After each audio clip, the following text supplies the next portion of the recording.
Good morning, friends. Very soon it's going to be Easter, and at Easter we celebrate because Jesus died, but then he rose again for all your sins. And I have a book this morning called The Story of Easter to tell you a little bit more about that. So let me read my story of Easter to you.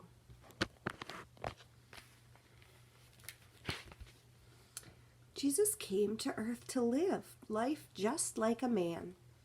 He was one of us, part of God's great plan.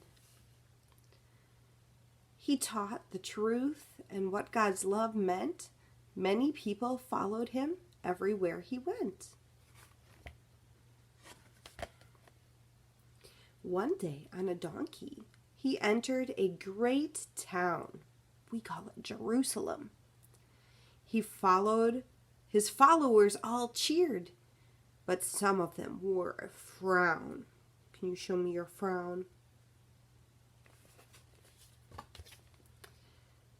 These men hated Jesus because of all that he had done. They were cross when Jesus said that he was God's own son. What does it mean they were cross? It means that they were angry. How could he say something like that? Well, Jesus started a supper with all of his closest friends, and he knew his time on earth was coming to an end. We know he had to die soon. He went into a garden where he went all night to pray. Desperate,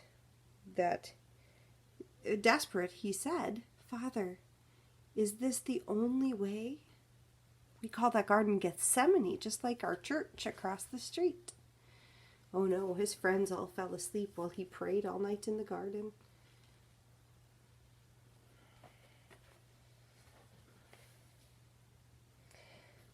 The men who hated Jesus found him praying there. They took him to be judged, even though it wasn't fair.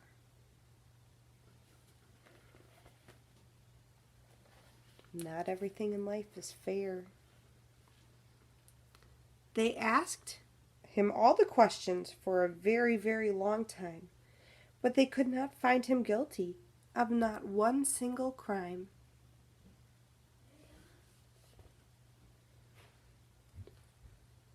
When the ruler called Pilate wished him to be set free, many of the crowds shouted.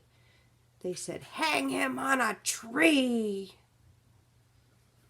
That's not very nice, is it? So Jesus was not guilty, but he was hung on a cross, just as God had said he would be, until his life was lost. There were two other people hung on that cross, on crosses with him that day. They were thieves. That means they had stolen things.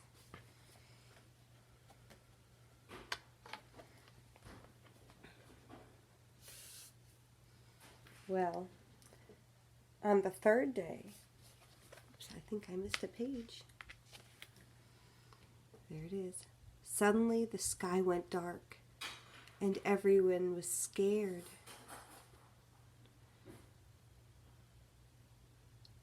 "3 hours later, Jesus died, and all his friends despaired." That means they were very sad.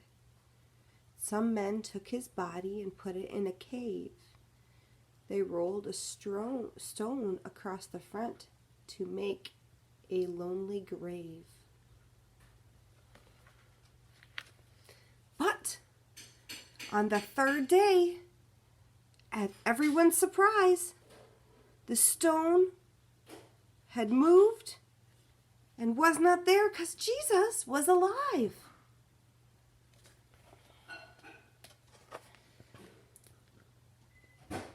And all this was God's plan, that Jesus had to die to pay the price for sin, for all our wrongs and lies, for your wrongs and my wrongs. So, because of Jesus, when our lives are through, we can live in heaven, all because he died for you. Friends, thank you for enjoying my book with me today. I hope you've enjoyed it. Bye.